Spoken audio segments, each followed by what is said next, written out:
अरे गड़कन को रोना चले के कंसरऊ गवराई।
के दरबार में तब तक नारद का पदार्पण हो गया। नारद को देखा है कंस ने तो कहा आइए बाबा जी आइए।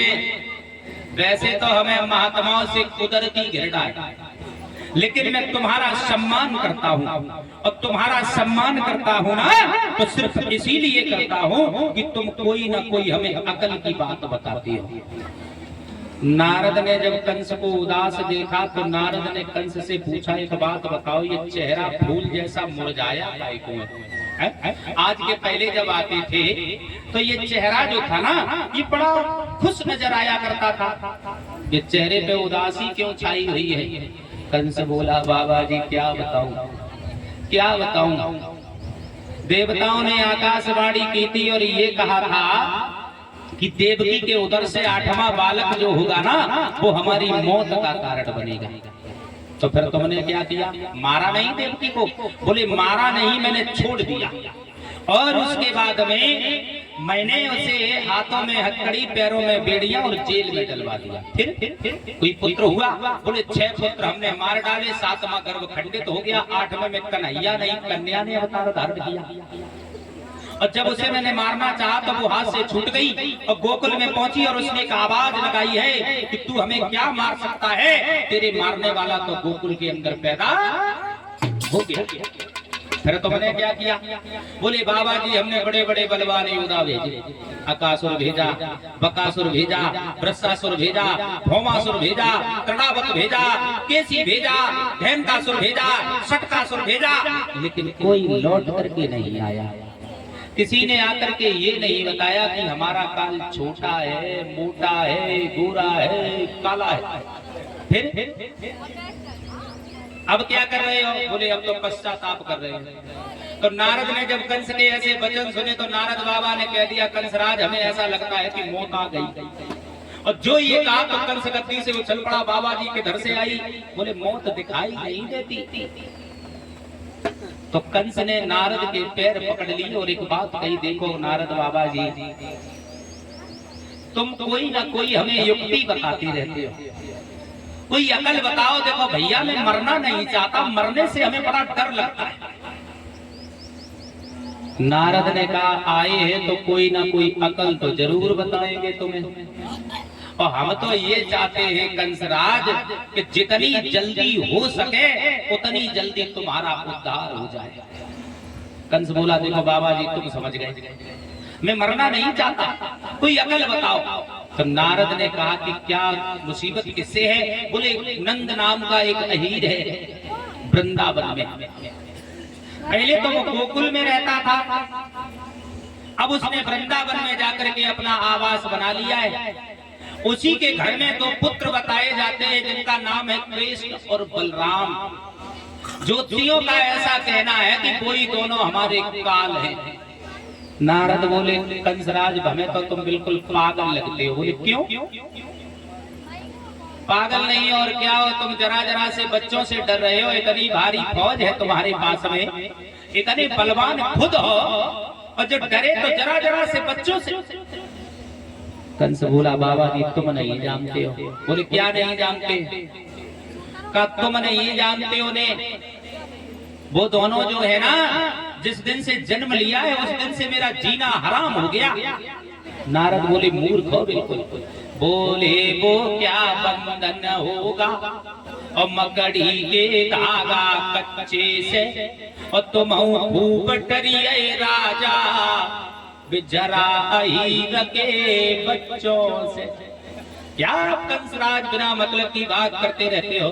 जरा जरा से अहीर के बालक है, इतनी लंबी फौज है, चाहे जब जाकर के वृंदावन पर चढ़ाई कर तो मरवा दो। कंस बोला बाबा जी वो मर नहीं सकते। तो नारद ने कहा वो नहीं मर सकते तो तुम मर जाओ।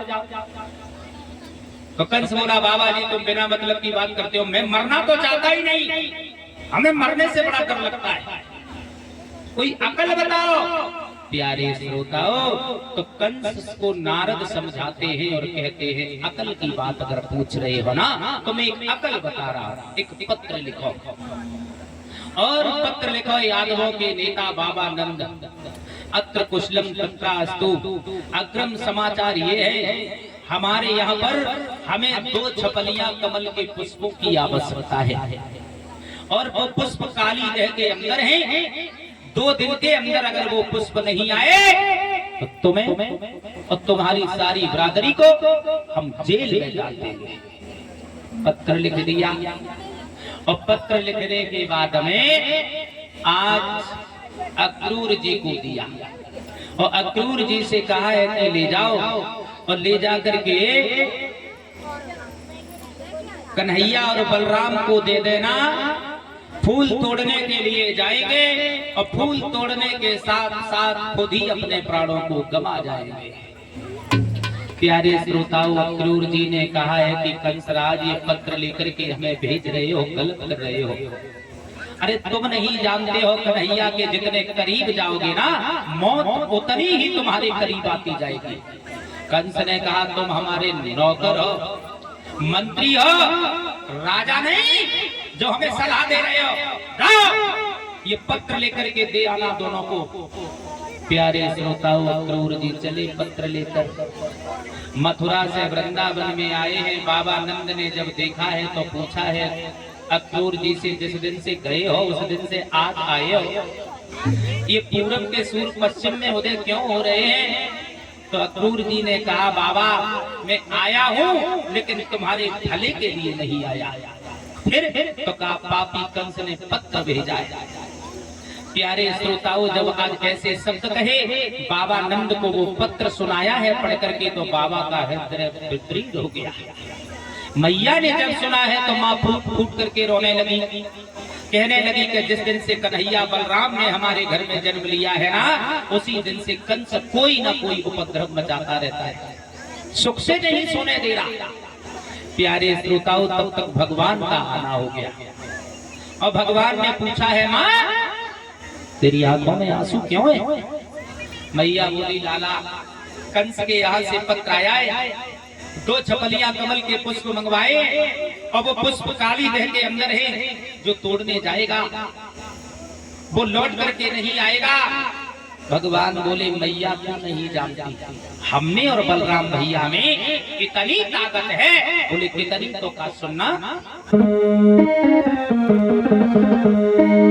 कहते हैं भगवान